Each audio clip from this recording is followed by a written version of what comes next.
My name is Cindy Brown, owner of Cinsababes on Ruby Lane. From the 1940s through the 1970s, flower pins were a very popular jewelry item and are still a highly collectible item today.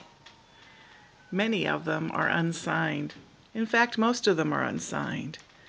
But many of the high-end jewelry companies of the day also made these wonderful little items. Companies like Sarah Coventry and Vendome, Weiss, Hetty, Sandor, Hattie Carnegie, Coro, Art, Western Germany, and many, many more. While the brightly colored pins always catch my eye at an estate sale or flea market, I have learned over the years that there are a few things to watch for in order to make sure I am getting the highest quality pieces. Many of the pins have rhinestone centers, like these two pins here.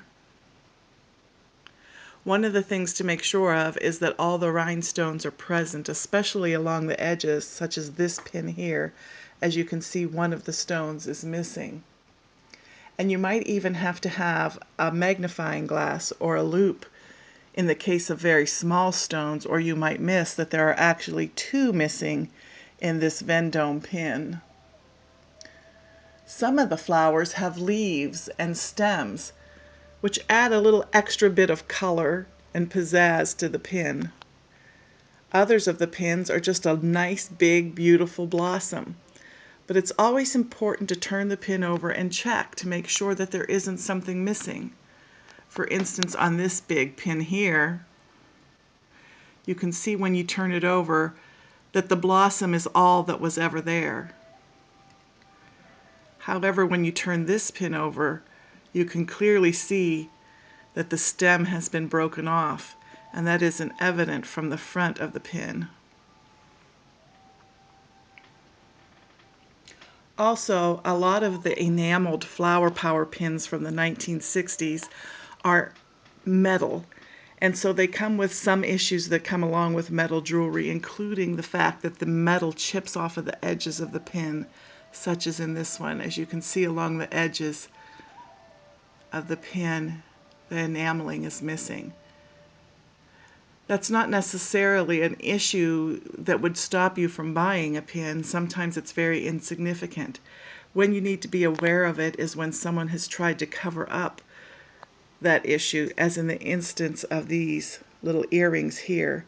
As you can clearly see when you look at them closely, the color of the base of the earring is not the same as the color of the flower itself, and someone has taken yellow nail polish and tried to cover up the fact that the edges are less than desirable.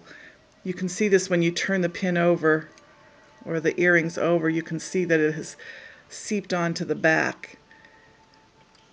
This enameling isn't smooth like the rest of the enameling on the pin. Now on these earrings, where you can also see that color has been added to the edges, you can see that it matches the center of the earrings exactly. And when I turn these earrings over, you don't see that it has seeped onto the back. This is an original color addition. Another metal issue that can happen is what we call verdigris. This is the green stuff that happens on pins.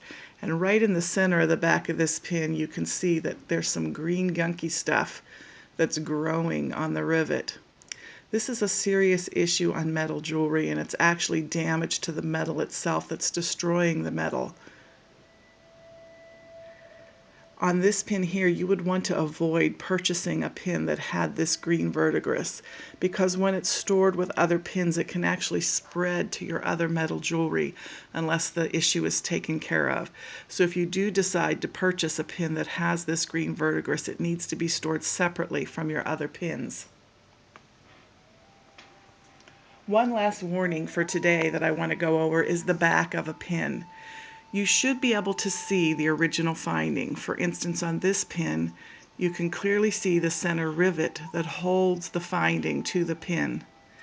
And on this pin here, you can see the original soldering that holds it to the pin. If you turn the piece over and you see glue, like on this beautiful pin, you can tell that that pin back has been replaced. Or if you can't see the finding at all, like on this pin here, you are also dealing with a replacement back. Now, none of these minor issues may keep you from buying a pin that's especially beautiful and matches an outfit that you're trying to match.